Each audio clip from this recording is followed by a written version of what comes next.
नमस्कार, मैं हूं आपके साथ रोहित और आप देख रहे हैं एनवीएफ न्यूज। जैसे ही राष्ट्रपति द्रौपदी मुर्मू ने बंगाल के मामले पर बयान दिया और कहा कि मेरा खून खौल उठा है, ये सब सुनकर उसके बाद अब नगीना से नए नए सांसद बने चंद्रशेखर ने भी तीखा तंज कसा है और उन्होंने राष्ट्रपति द्रौपदी मुर्मू के बयान के बहाने अब योगी सरकार की पोल पट्टी खोलकर रख दी है और तीखा तंज कसा है।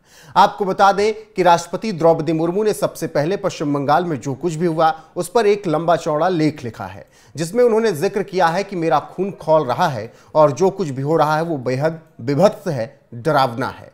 इसके बाद चंद्रशेखर ने राष्ट्रपति द्रौपदी मुर्मू को अब एक तरीके से ये एक पत्र लिखा और ये बताने की कोशिश की कि आप जब पश्चिम बंगाल की बात कर रही हैं तो उसके साथ साथ देश के अलग अलग राज्यों की भी बात कीजिए, क्योंकि उत्तर प्रदेश जैसे राज्य में सबसे ज्यादा महिलाओं पर अपराध हो रहे हैं। चंद्रशेखर ने योगी सरकार पर लगातार निशाना साधा है जब से वो सांसद बने हैं और मोदी सरकार पर भी वो तीखा तंज कसते रहे हैं।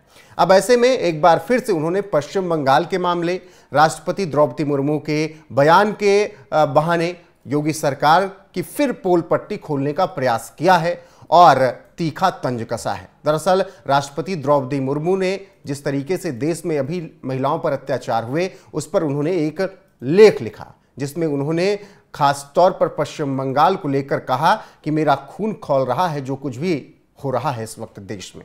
इसके बाद चंद्रशेखर का एक ट्वीट आया है और चंद्रशेखर ने इस ट्वीट के माध्यम से कहीं ना कहीं राष्ट्रपति द्रौपदी मुर्मू को यह बताने की कोशिश की है कि आप दूसरे राज्यों पर भी ध्यान दीजिए और उसके बाद चंद्रशेखर ने योगी सरकार पर निशाना भी साधा है। चंद्रशेखर ने अपने इस ट्वीट के साथ जिस तरीके से एक तस्वीर शेयर करते हुए ये बताने की कोशिश की है कि उत्तर प्रदेश में सबसे ज़्यादा अपराध हुए हैं, जिसमें 15,828 अपराध उत्तर प्रदेश में हुए हैं जो कि पहले नंबर पर है और दूसरे नंबर पर 1460 अपराधों के साथ हरियाणा है और फिर इसके बाद बिहार है, महाराष्ट्र है और दिल्ली है। तो ऐसे में उत्तर प्रदेश में 15,888 अपराध महिलाओं पर हो रहे हैं। ये ऐसा आंकड़ा चंद्रशेखर ने बताया और ट्वीट करते हुए लिखा, महिला सुरक्षा बस बहुत हो चुका। शीर्षक वाले लेख में महामहिम राष्ट्रपति महोदया जी ने महिला सुरक्षा पर बात करते हुए निराश और भयभीत होने का जिक्र किया। महिला सुरक्षा पर महामहिम राष्ट्रपति महोदया जी का लेख देश में महिला सुरक्षा की भयावह स्थिति को बता रहा है कि महिला सुरक्षा पर महामहिम राष्ट्रपति ने जो स्वतः संज्ञान लेते हुए अपनी चिंता व्यक्त करनी पड़ी है। हम सभी को महिला सुरक्षा के मुद्दे पर गंभीरता से लेकर सामूहिक स्तर पर प्रयास करने की आवश्यकता है। परम पूज्य बाबा साहेब डॉक्टर भीमराव अंबेडकर जी ने कहा है कि किसी समाज की प्रगति में उस समाज में महिलाओं की प्रगति से आंकता हूं।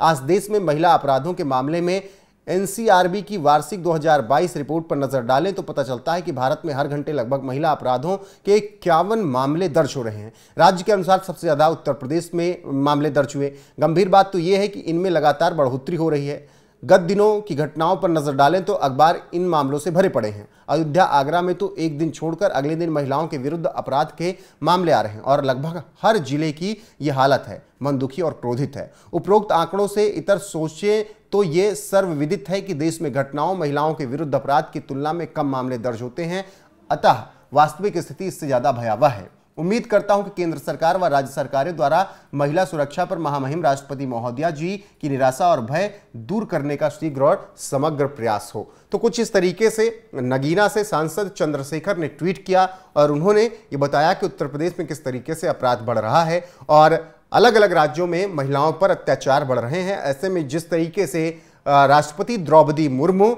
चिंता व्यक्त कर रही हैं और उनका खून खौल रहा है, सभी सरकारों को यह सुनिश्चित करना चाहिए कि वो महिलाओं पर अपराध रोकेंगी।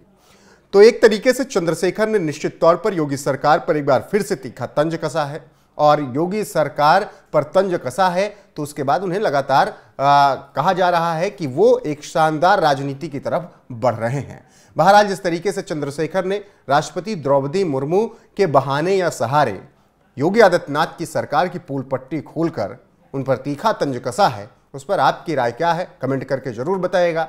वीडियो को शेयर कीजिएगा और बने रहिएगा हमारे साथ। नमस्कार।